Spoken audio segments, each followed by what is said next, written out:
It's Time Warner Cable's Local Edition. Glad you're still with us. Our guest is Ted Lieu, member of the California State Senate.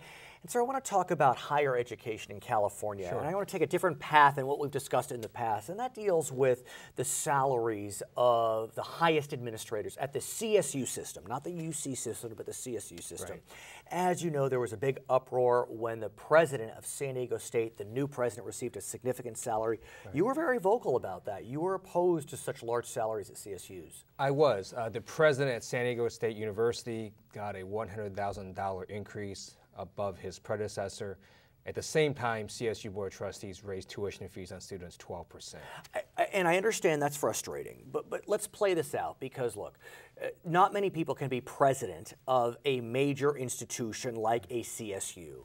And so the competition is fierce throughout the nation. And so I'm wondering why you felt it important to speak out so strongly and really drive the debate to limit salaries of CSU presidents. Because we are in difficult economic times and challenging budget situations. If we had budget surpluses, I probably would not have said very much.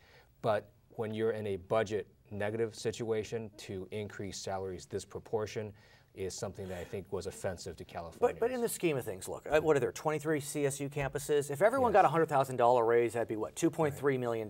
And they have budgets of billions of dollars. And isn't it penny wise and pound foolish to limit the salaries if you can get the best? Because they can make the institutions better. So that would be Wall Street's argument, where we keep paying huge amounts of money to CEOs and so on. Is it huge? Well, so it was the proportion. Look, if they gave the person at San Diego State University a 10% increase, I'm not sure we would have felt the same sort of outrage. It really, I think, was a scale of their raise, $100,000 at a time when— Is that a 25%? That would be a 25%. It was 33%. 33% increase. At a time when the state is cutting adult day health care, we're cutting child care for single women, we're cutting K-12 education, we're cutting public safety. That was sort of the problem. It was but is this a perception problem? Right. But perception matters a lot. Symbolically, you just can't do that. Well, what we know is as a result of your efforts and other efforts, the CSU system, its governing board, agreed that new executives would only be allowed to receive an increase of 10% 10% above what their predecessors were making. That's correct. I commend the CSU Board of Trustees for doing that. They added two additional important things into their policy. They put in a line that says they're actually going to consider the fiscal conditions of the state and the CSUs before they make these decisions. And they also say they're going to sort of look at comparison university institutions as a guide. But think about this. Some of the finest CSUs are losing their presidents. Northridge, Fullerton, San Bernardino. I mean, these are some of the crown jewels of the system.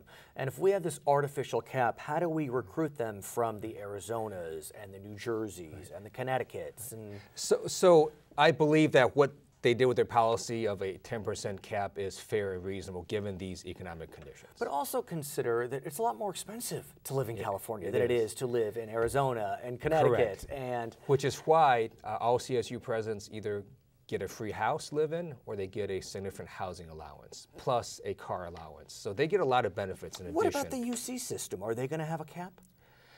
I don't know, but UC— first of all, they didn't do what CSU did last year. And their institutions are a little different when you compare them to other comparable institutions. So they have PhD programs. Correct. Unlike CSU. Correct. CSU has no law school or medical schools. And they were comparing themselves to schools that had that, which had far different responsibilities. And the presidents of those universities just have different responsibilities than one that doesn't have a medical school or a law school. His name is Ted Lieu. He's a member of the California State Senate. My name is Brad Pomerance. Thank you so much for watching Time Warner Cable's Local Edition. We're going to send you back to HLN.